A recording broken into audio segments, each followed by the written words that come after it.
Hi, everybody, and thanks for joining us for our second discussion panel. So I might just kick off with you, Jenny, and I'm going to ask you a sort of starting question of, in your experience working with the British Council and particularly sort of the cultural sector of it, what do you think is the biggest benefit of bringing creatives into the sort of public engagement around climate change? Thank you for that. I think that one of the main things is that we're not converting people into the dangers or the realization of climate change. I think most people know that there's something big and bad going on out there. The biggest issue is how you bring what's out there into not only your organization, but actually into individual thinking and transformation. And it's becomes less about climate change and more about culture change. And so I think artists that, and forgive me, Maeve, because I'm talking generally and using a general term about artists, but I think artists are responding to existential threats, and they also have this antenna that can pick up things that us, ordinary mortals can't in some way. And there's another analogy. I often think of canaries down a coal mine, but that's probably not such a good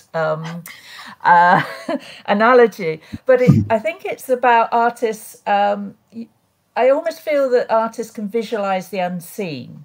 And the unseen may be air pollution, or it may be unseen in terms of a trajectory of time, in the sense that there is a long time between, say, the action of, say, throwing plastic in the ocean and what would happen if we all did this. An artist can somehow conflate that cause and effect, and also can visualize the problem and envisage new realities. So it's not all doom and gloom, and bring together disparate thoughts to solve common problems. So I think you need to send an artist in to fix the problem. Great. And Maeve, since you were name checked on that one, what would your view be of where, and you were saying you're exploring where creativity can help? Yeah, I think that's a really excellent observation, because I think in a lot of ways language is very limited around the future, because we're looking at one guarantee, which is the systems that we rely on today will no longer function for us in the future. So I think one of the more interesting challenges in this is looking at the unknowns and how they sit within creative practice, and the methodologies that we as practitioners use to explore the unknown, and translating that into a new kind of project which engages maybe non-artistic players as well.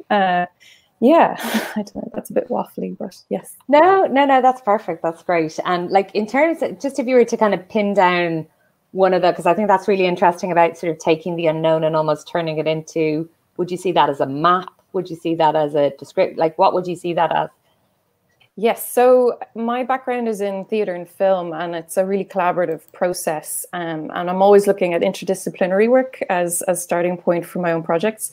So that involves bringing people from different backgrounds, different disciplines into the room together to kind of hunt for what the work wants to be.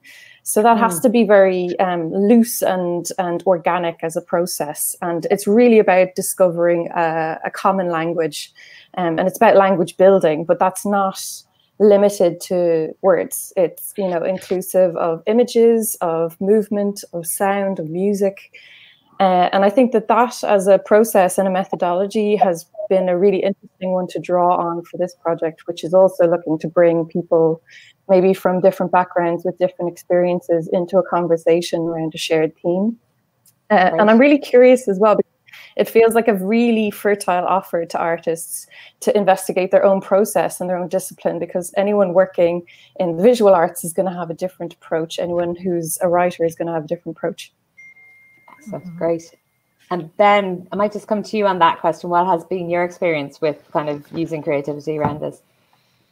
I think there's a couple of things here, and I'll start talking about the sort of embedded artist work that Maeve's been doing with us and Kadima and Axis. And I think there's something very valuable about the the different skills and different references and contacts and so on that artists can bring into a conversation that can sometimes be a bit technical and a bit focused on engineering or economics or the science of things. And that it's not so much for me that it makes it more accessible to a different audience or so on, which I think is often the way it's thought. It's actually that it brings different voices to the table, can bring in different participants.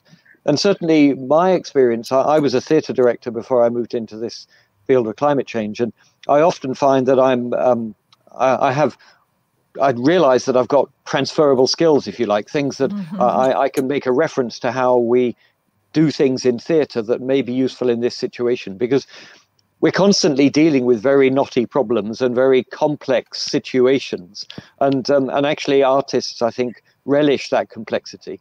Certainly some artists. I don't. It's important not to generalize.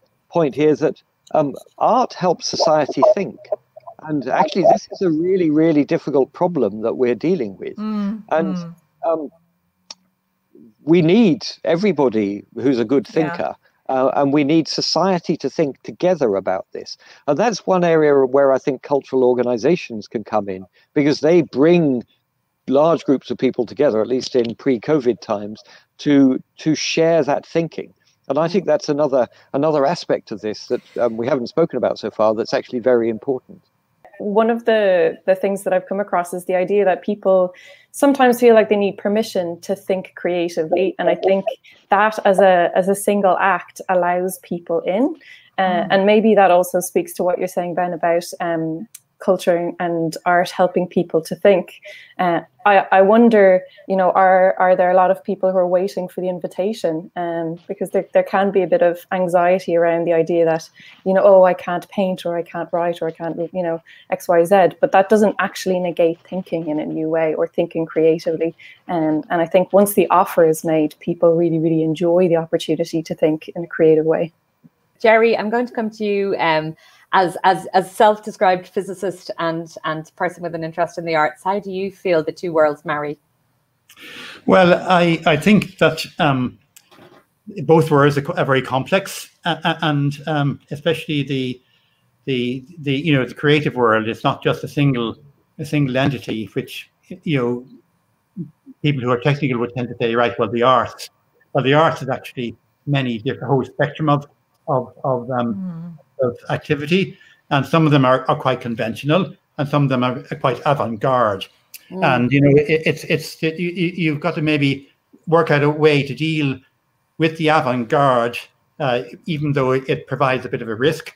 But very often the rewards from that end of the spectrum are greatest. It's a bit like sort of disruptive technologies. But there is. As Ben pointed out, then, that the poem and the idea, and he also mentioned the idea of how do funders evaluate that. So, I mean, I would have the question to Ben. Well, how many tons of CO2 does the poem save? And maybe it does save a lot, but how is it measured, or how is it measured by the program managers? And I would argue that it's very difficult to identify the influence on the whole system of an individual poem, but I think the introduction of things like that does change things. But I agree with Jerry; it's very hard to measure. I think there's something around faith here, and the knowledge that culture and art does change things, and it changes the discourse, I think. But how you I think the problem is actually in the desire to measure everything in that way, rather than how you actually measure that poem's impact. I think there's a question to ask about the system that requires that direct measurement, which is itself a very linear approach. And as Jerry, you said, the systems are very complex that we're dealing with, and working out what brings about the change is quite tricky. And we know that we're not doing it at the moment. We were talking about this concept of Babelfish, that sometimes your role can be to kind of get people who speak very different languages to understand each other. What has worked for you in helping different public sector and the creatives understand each other? I mean, I would say this, but I think often visualization. So, for example, when we're talking about sustainability, it means different things to different people. And often, including my own organization, you actually drill down, you realize that it means financial sustainability. You can say that, broadly speaking, sustainability has three different areas. You've got the social sustainability, which is about how you contribute to that community. You've got the financial sustainability, which is how you contribute to the maintaining that operation in a certainly a cost neutral way.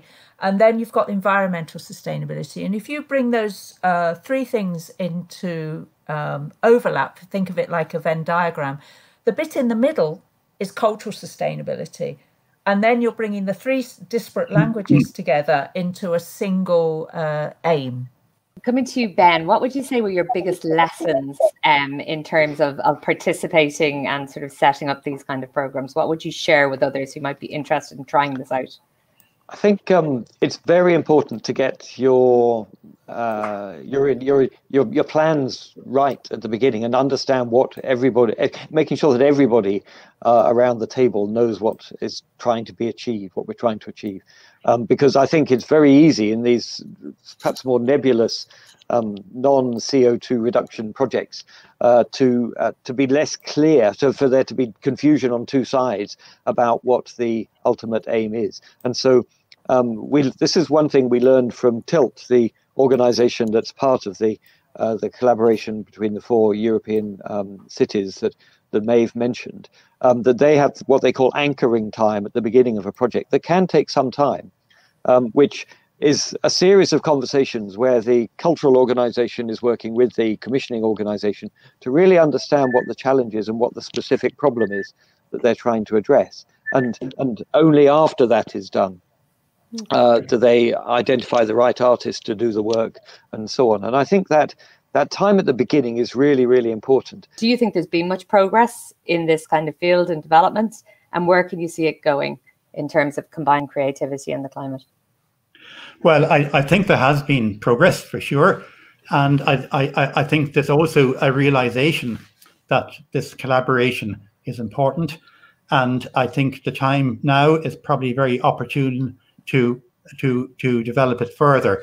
And as I said earlier on, certainly here in Ireland, we've had a budget just a couple of days ago in which, two of the areas which have benefited greatly from the budget are climate change and the arts. The arts budget has been nearly doubled, I think, compared with last year.